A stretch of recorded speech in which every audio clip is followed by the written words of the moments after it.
So, whatever happened to everyone's favorite classic sci-fi action-adventure television series from the 70s, The $6 Million Man? Let's find out. Movies, Music and monsters.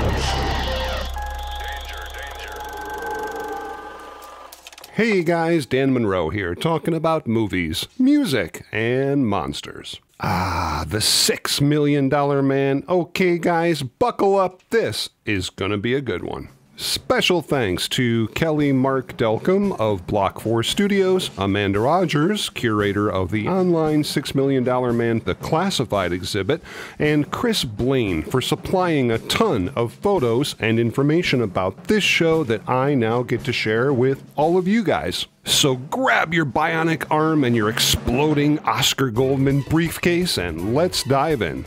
The cast of this show was nothing less than outstanding, with Lee Majors in the title role as Steve Austin. Prior to this series, Lee Majors was known primarily for his work in westerns, including The Big Valley, Gunsmoke, The Virginian, as well as other classic shows and movies like The Alfred Hitchcock Hour, Will Penny, and so many more. We could be here all day. Richard Anderson as Oscar Goldman, Lindsay Wagner as Jamie Summers, but hold on, hang on, folks, we are getting way ahead of ourselves here. We gotta go back. Way back to the beginning, which all started with a 1972 sci-fi novel by author Martin Caidin called Cyborg. Most of the characters and key plot points were more or less the same as we eventually saw in the $6 Million Man movies and TV episodes, where astronaut and test pilot Steve Austin experiences a catastrophic crash during a flight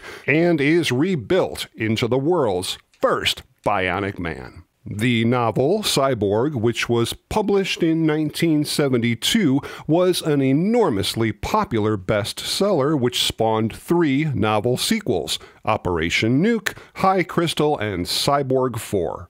But it was at this point that the book was adapted for a TV movie pilot entitled, you guessed it, The $6 Million Man, starring Lee Majors as Steve Austin, which aired on the ABC network on March 7th, 1963.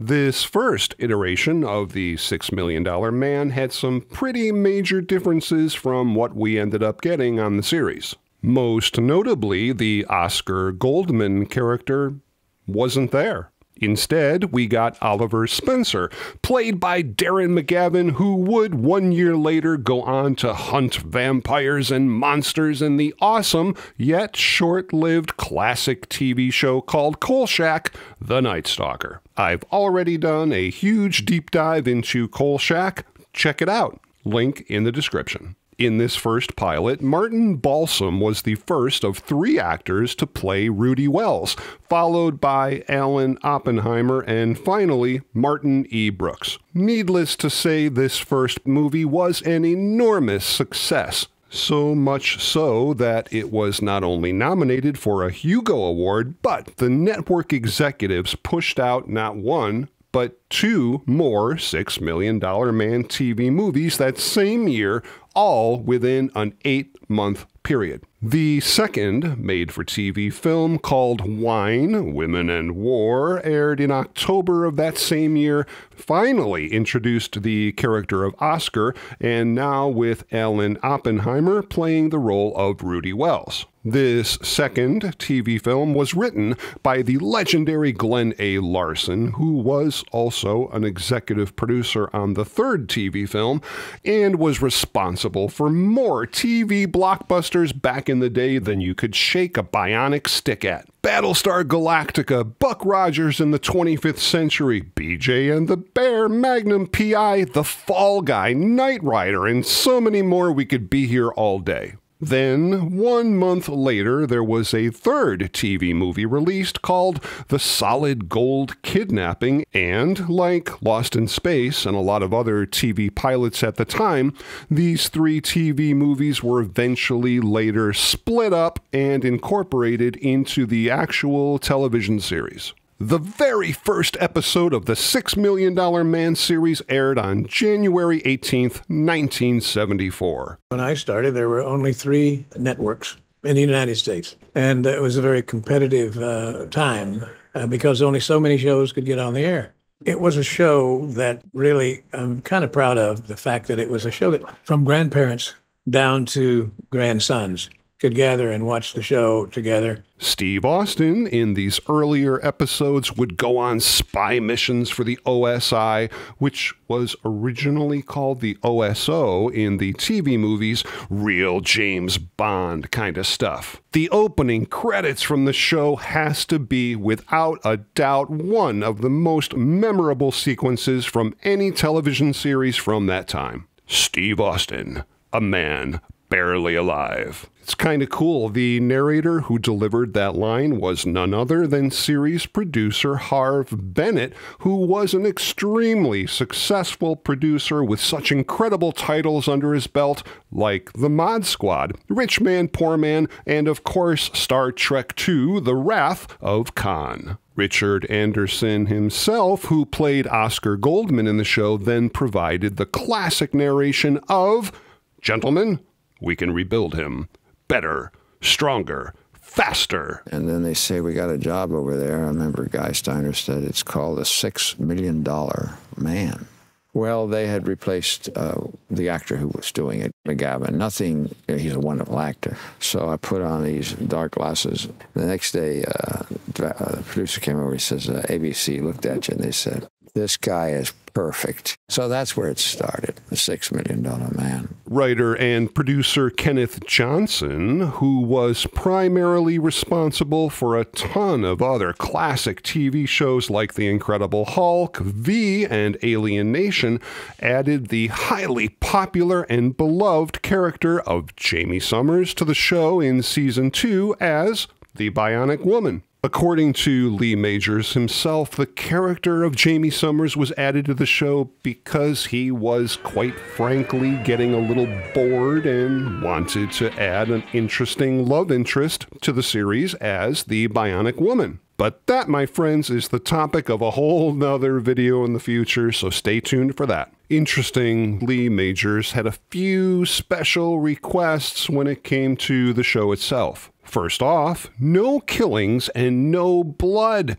Very similar to the A-Team in the 80s, whenever Steve Austin would fight one of his many foes, in the end, you'd almost always see the guy rolling around in the background, just to let everybody know, especially the kids, that he wasn't really dead. However, the popularity of the Jamie Summers character led to other Bionic characters being added to the series, like Barney, the $7 million man, played by actor Monty Markham, who, believe it or not, was the guy that the producers originally wanted to play Steve Austin. We also got the creepy and slightly disturbing fembots, which were reoccurring characters brought in to fight both Steve Austin and Jamie Summers throughout the course of the series. Now, I grew up way out there in the country, see, with a lot of woods back there behind the house, and one thing I can tell you, we had a lot of Bigfoots out there. There is no way to discuss the $6 million man without talking about, in my opinion, probably one of the most memorable characters in the show's history, Bigfoot. I will never forget how excited I was as a kid while flipping through the TV guide to see that the $6 million man was going to fight Bigfoot. Writer Kenneth Johnson was once again responsible for bringing this Bigfoot character to the show, and this two-part episode was so incredibly popular that they brought the Bigfoot character back numerous times throughout the course of the series. The very first time we saw Bigfoot in this series, he was played by legendary wrestler and super cool guy, Andre the Giant. Those wild-looking contact lenses that Bigfoot had were from the exact same manufacturers that made the contacts for the Incredible Hulk. Later on in the series, when Bigfoot returned due to the incredible audience response and popularity of the character, it was this time played by Ted Cassidy, whom you might know, among many other things, as Lurch from the Addams Family. Ted Cassidy wore the exact same Bigfoot costume that Andre the Giant wore, and this is actually kind of funny. Ted Cassidy recalls the costume like the first time that he ever put it on, smelling like a very foul combination of body odor and Schlitz beer, which was what Andre the Giant used to like to drink. A lot of. Here's an interesting little tidbit. The ice tunnel that Steve Austin runs through in the Bigfoot episode was actually part of a pre-existing ride at Universal Studios Hollywood. One of the major Hollywood customs in the 70s and early 80s was, of course, guest stars. And boy, oh boy, did this show have a ton of those. John Saxon, William Shatner, Mike Farrell, Tim O'Connor, George Foreman, Sonny Bono, Eric Estrada, Eric Braeden, and the list literally goes on and on and on. Lee Major's real-life wife, Farrah Fawcett, even appeared in, I think, 4 episodes. Okay, but what about all those super cool $6 Million Man toys? Well, this show had some of the absolute best. We had the incredibly iconic Steve Austin doll with the bionic grip, the bionic arm, that bionic see-through eye that made everything look so cool when you look through it. We had the bionic Bigfoot doll with that weird bionic chest plate, the Maskatron doll with the interchangeable faces. We had the Oscar Goldman doll with his super cool exploding briefcase, the backpack radio, the $6 Million Man command console, the critical assignment arms and leg sets, and the Porta communicator. But wait, there's more. Those awesome Kenner playsets like the Mission Control Center, the OSI headquarters, and my personal favorite, the Bionic Transport and Repair Station. But it didn't stop there. We had the Bionic Missile Vehicle, the Bionic Cycle, the Venus Space Probe, Give-A-Show projectors, the Bionic Video Center, the CB radio headset, and yes, even the $6 Million Man Play-Doh action playset. But wait, there's more. There were 3 different $6 Million Man albums made along with individual stories released as 7-inch singles. We had the Bionic bust-out model kit, tons and tons of absolutely gorgeous comic books and novelizations, and yes, even the good old-fashioned $6 Million Man metal lunchbox. Man, the kids these days will never understand how cool it was to find this stuff wrapped up under a tree on Christmas morning. There was just nothing like it, well, until Star Wars came along, but that's a whole nother topic. You know, Steve Austin had so many super cool bionic parts, the arm, the legs, the eye, and yeah, I know that I can't personally have any of those. But one thing I can definitely have is improved hearing every single time I listen to music or a podcast with my brand new Raycon Everyday Earbuds. Every single night after dinner, I sit down with a cup of coffee and spend an hour listening to my favorite podcasts, and wow, have these new improved earbuds made a huge difference with active noise cancellation, a better ergonomic design so they're not like falling out of your ears, and they're all available in a variety of awesome colors. I actually had another pair that I thought were pretty good until I experienced the difference of these Raycon. It's the same audio quality that I would expect from the big boys, but at about half the price. These earbuds not only have a quick charge function and multi-point connectivity, but they're also waterproof and have a 32-hour battery life. That alone is super impressive. Raycon even offers a 30-day happiness guarantee, so why not? Simply click the link in the description box below or go to buyraycon.com/Dan Monroe to get 15% off your purchase with free shipping. Raycon. Give them a try. I did, and I can honestly say that the difference makes me feel like I've got bionic ears. And now, back to the $6 Million Man. The incredible music during the opening credits of the show by composer Oliver Nelson is just one of those themes that once you hear it again, it instantly transports you right back to being 7 years old again, and believe me, there is absolutely nothing wrong with that. And the sound effects were so awesome. The sound of the bionic eye scanning the horizon, and even more memorable was that weird sound whenever Steve Austin would lift anything. You know it. I really tried to find out more details on that specific sound effect, but I found so many different conflicting explanations that I guess I'm not going to present anything here as absolute fact because I just don't know. But the sound effect of Steve Austin's bionic eye was chosen by Harv Bennett and was created by taking the sound of satellite beeps and simply speeding them up. Well, be it movies or TV shows, eventually all good things come to an end. Well, sort of. After its incredible 5-year run as a television series, the show finally came to an end in 1978. Okay, but why? Well, according to Lee Majors, after 5 years and more than 100 episodes, they were going strong. But the schedule was extremely grueling, and the hours were really long, so much so, in fact, that Lee Majors even had his own apartment right on the studio lot.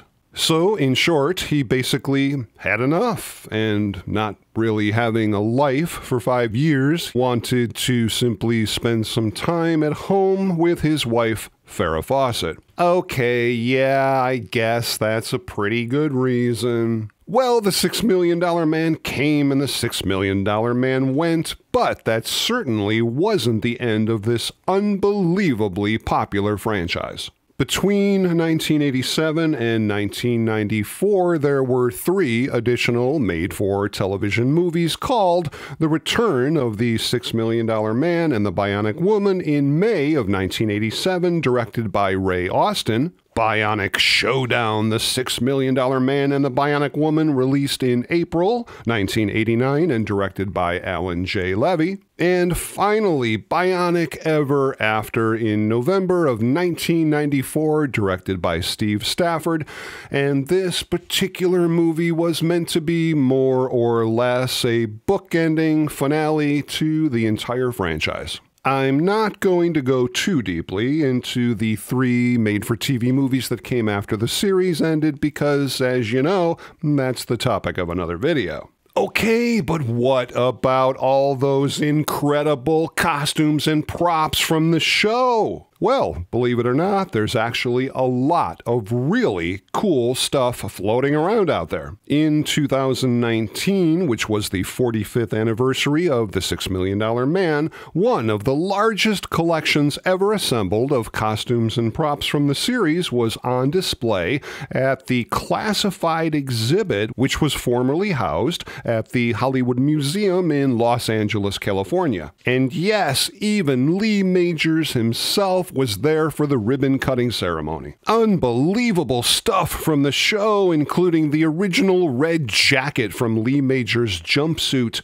the original Callahan fembot face used in a Bionic Woman episode, an incredible outfit worn by Lindsay Wagner, a pair of original Rudy Wells reading glasses that was worn by Martin E. Brooks on the show, a super cool and authentic belt buckle worn frequently by Lee Majors throughout the course of the series, an original pair of Oscar Goldman glasses worn by Richard Anderson, along with one of his authentic screen-used jackets, and even an incredible full-size Bigfoot prop created specifically for this exhibit by Clay Sire and Kelly Mark Delcom. Simply unbelievable stuff, probably never to be seen again, all in the same place. A Soviet spacesuit from the show sold back in 2018 at a heritage auction for under $1,000. One of John Saxon's robot masks from the episode Day of the Robot auctioned back in 2023 by Studio Auctions for just over $6,000. I also came across an original bionic arm and hand from the show,